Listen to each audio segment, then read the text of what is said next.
ദൈവത്തിന് സ്തോത്രം.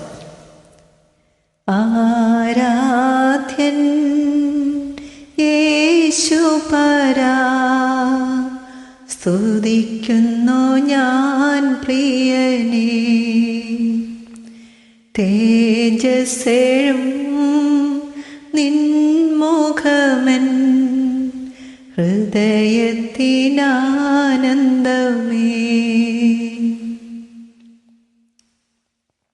കഥാപാത്ര പഠനത്തിലേക്ക് സ്വാഗതം.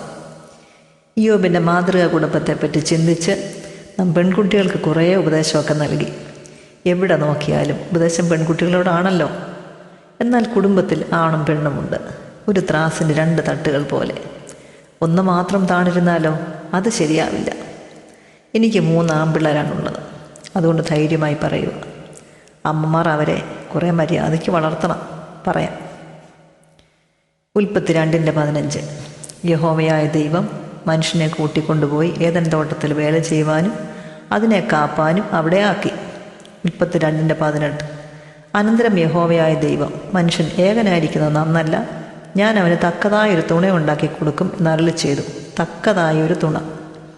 തോട്ടത്തിൽ വേല ചെയ്യുവാനും തോട്ടം കാപ്പാനും അത് ദൈവത്തിൻ്റെ സ്വപ്നഭൂമിയാക്കാനും വർദ്ധിച്ചു പെരുകി സകലത്തെയും അടക്കി വാഴാനും ആദമിനോട് ദൈവം പറയുമ്പോൾ ഹൗവ ആദമിനുള്ളിലാണ്.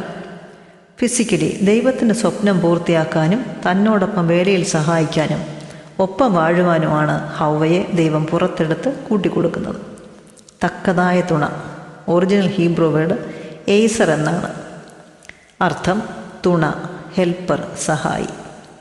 അതേ വാക്കാണ് പരിശുദ്ധാത്മാവ് തുണ നിൽക്കുന്നു എന്നതിന് ഉപയോഗിച്ചിരിക്കുന്നത്. ക്രിസ്തുവിൽ വളരുവാൻ പരിശുദ്ധാത്മാവ് നമ്മെ സഹായിക്കുന്നു. തക്ക തുണ എന്നാൽ കൂടെ നിന്ന് സഹായിച്ച് ഒന്നിച്ച് വിജയം വരിക്കുക. എഫേസ്യർ 5:27 എന്താണ് പരിശുദ്ധാത്മാവ് പറയുന്നത്? ഭർത്താക്കന്മാരെ, ക്രിസ്തു സഭയെ സ്നേഹിച്ചതുപോലെ ഭാര്യമാരെ സ്നേഹിക്കുക. ക്രിസ്തു തൻ്റെ കാന്തയ്ക്ക് വേണ്ടി സ്വയം ഏൽപ്പിച്ചു കൊടുത്തു. അതെ, തൻ്റെ ശരീരം മുറിച്ച് നൽകി, തൻ്റെ ജീവൻ നൽകി സ്വയം ഏൽപ്പിച്ചു കൊടുത്തു. ഇങ്ങനെയുള്ള ഭർത്താക്കന്മാർക്ക് ആരാ കീഴ്പ്പെടാത്തത്? ഇതാണ് മാതൃക. ഒരു ബലപ്രയോഗവും വേണ്ട. ഇനി ബൈബിളിൽ നിന്നൊരു കുടുംബത്തെ കാണാം. യേശുവിൻ്റെ പിതാവ് നീതിമാനായ ജോസഫ് മറിയെ എങ്ങനെ സ്വീകരിച്ചു? അവൾക്ക് ലോകാപവാദം വരുത്തണ്ട എന്ന് കരുതി ഗൂഢമായി ഉപേക്ഷിക്കുവാൻ തീരുമാനിച്ചു. ആസിഡ് ബൾബ് എറിയാനോ ഫേസ്ബുക്കിൽ കൊടുക്കാനോ ഒന്നും നോക്കിയില്ല. ദൈവശബ്ദം കേട്ട് മറിയെ ചേർത്തുകൊണ്ടു എന്നത് ശരിയാണ്. എന്നാൽ ജീവിതത്തിൻ്റെ വഴിത്താരയിൽ ഒരുപാട് നിന്നയൊക്കെ താൻ സഹിച്ചപ്പോഴും അവളെ ചേർത്ത് പിടിച്ചു. ദൈവം ശരിക്കും സംസാരിച്ചതാണോ അതോ ഒരു തോന്നലായിരുന്നോ? ഇങ്ങനെയെങ്ങും കേട്ടിട്ട് പോലുമില്ലല്ലോ എന്നൊക്കെ പിശാച് മന്ത്രിച്ച് കാണും. പക്ഷേ അദ്ദേഹം ഇടറിയില്ല. അതുകൊണ്ട് ദൈവപുത്രന് പിതാവായി. ഇനി നമ്മുടെ ഒരു കുടുംബത്തെ കാണാം. ഡെയ്സിയും ഭർത്താവ് തോമസ് ഊട്ടിയും ജോലി കഴിഞ്ഞ് വീട്ടിലേക്ക് വരുന്നു. 5 മാസം പ്രായമുള്ള കുഞ്ഞിനെ അമ്മ അല്ലെങ്കിൽ വേലക്കാരി നോക്കിക്കൊണ്ടിരിക്കുകയാണ്. വീട്ടിൽ കയറി പാടെ ഡെയ്സി ഓടിപ്പോയി ഡ്രസ്സ് മാറി കുളിച്ചു വന്നു. കുഞ്ഞിനെ ഏൽപ്പിച്ച് അമ്മ അല്ലെങ്കിൽ വേലക്കാരി ഫ്രീ ആയി. കുഞ്ഞിനെയും കൊണ്ട് അവൾ അടുക്കളയിൽ കയറി ചായ എടുക്കുന്നു, കുഞ്ഞിനെ കളിപ്പിക്കുന്നു. ഇങ്ങനെ പല പല കാര്യങ്ങൾ. കുഞ്ഞിനെ പാല് കൊടുത്ത് ഉറക്കി കിടത്തിയിട്ട് ഡെയ്സി അത്താഴം ഒരുക്കുന്നു. പിറ്റേ ദിവസത്തേക്കുള്ള ടിഫിൻ ഒരുക്കുന്നു. അതിനിടയിൽ അവിടെയും ഇവിടെയൊക്കെ കിടക്കുന്ന തുണി പെറുക്കി വാഷിംഗ് മെഷീനിലിടുന്നു. എന്ന് വേണ്ട, കാലയിൽ വീല് വെച്ച് ഓട്ടമാണ്. അമ്മ പോയി കിടന്നു ഒന്ന് വിശ്രമിക്കാൻ. Thomas Ooty WhatsApp കുത്തിയിരിക്കുന്നു. 6:30-7 മണിയായി. കുഞ്ഞുണർന്ന് കരഞ്ഞു. അത്താഴം ഡൈനിങ് ടേബിളിൽ ആക്കുന്ന ഓട്ടത്തിലാണ് ഡെയ്സി. അപ്പോൾ തോമസ് ഊട്ടി, ഡെയ്സി, എത്ര നേരമായി കുഞ്ഞ് കരയുന്ന കേട്ടില്ലേ? അവൾ കൈ കഴുകി ഓടി വരണം. ഇത് കേട്ടുകൊണ്ട് കിടക്കുന്ന തോമസ് ഊട്ടിയുടെ അമ്മേ, നിങ്ങൾ എഴുന്നേൽക്കണ്ട, നിങ്ങളുടെ മോനോട് പറയണം, പോയി കുഞ്ഞിനെ എടുത്ത് ക്ലീൻ ചെയ്ത് ഡയപ്പറൊക്കെ ഒന്ന് മാറടാ, അടുക്കളയിൽ ചെന്നൊന്ന് സഹായിച്ചേ. അവന് പ്രസവിക്കാൻ പറ്റില്ല, പാല് കൊടുക്കാനും പറ്റില്ല, അത് ഡെയ്സിക്കേ പറ്റൂ. ബാക്കിയൊക്കെ പറ്റുമല്ലോ, അത് അമ്മമാർ പറയണം. സഹായിക്കുന്ന ഭർത്താക്കന്മാരെ കണ്ണ് കാണിച്ച് പിന്തിരിപ്പിക്കുന്ന അമ്മമാരുമില്ലേ? അവൾ പ്രസവിച്ച് പാല് കൊടുക്കും, വളർത്തിയെടുക്കാൻ അവളെ സഹായിക്കുക. ഇതൊരു കൂട്ടുത്തരവാദിത്തമാണ്. ഇങ്ങനെ എല്ലാറ്റിനും കൂടെ നിന്നാൽ ദൈവത്തിൻ്റെ സ്വപ്നം മേശയ്ക്ക് ചുറ്റും ഒലിവ് തൈകൾ പോലെ അനുഗ്രഹിക്കപ്പെട്ട മക്കൾ കുടുംബത്തിന് അലങ്കാരമാകും. ഈ പെണ്ണെന്ന് പറയുന്നത് ഒരു മനുഷ്യ വ്യക്തിയാണ്.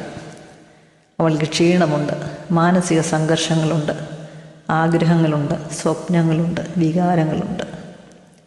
അവളെ അവളുടെ മാതാപിതാക്കൾ ഇത്രയും വളർത്തി വലുതാക്കി പഠിപ്പിച്ച് ജോലി നേടിയതിന് പിന്നിൽ ഒത്തിരി കണ്ണുനീരും അധ്വാനവും പ്രാർത്ഥനയുമുണ്ട്. അവൾ റോബോട്ടൊന്നുമല്ല. അല്പസമയം വിശ്രമിക്കാനും ബൈബിൾ വായിക്കാനും പ്രാർത്ഥിക്കാനും ഒക്കെ അവൾക്കും ആഗ്രഹമുണ്ട്. ഇത് കേൾക്കുന്ന ഓരോ അമ്മമാരും അവരുടെ ആൺമക്കൾക്ക് ഈ വിധത്തിലൊരു അവബോധം നൽകണം. അത് പെൺപിള്ളേരെ കേൾക്കുകയും വേണ്ട. ഇയ്യോബിൻ്റെ ആൺമക്കൾ അവരുടെ വീട്ടിലെ വിരുന്നിന് 3 സഹോദരിമാരെയും ആള് വിട്ട് വിളിപ്പിച്ചു. ഇയ്യോബ് 42:15. അവരുടെ അപ്പൻ അവരുടെ സഹോദരന്മാരോട് കൂടെ പെൺമക്കൾക്കും അവകാശം നൽകി. പെൺമക്കൾക്ക് ആൺമക്കൾക്കൊപ്പം അവകാശം നൽകുന്ന പതിവ് അന്ന് ആ ദേശത്തില്ലാതിരുന്ന കാലത്താണ് ഇയ്യോബ് ഒരു നല്ല മാതൃക തൻ്റെ മക്കൾക്കും ദേശക്കാർക്കും കാട്ടിക്കൊടുത്തത്.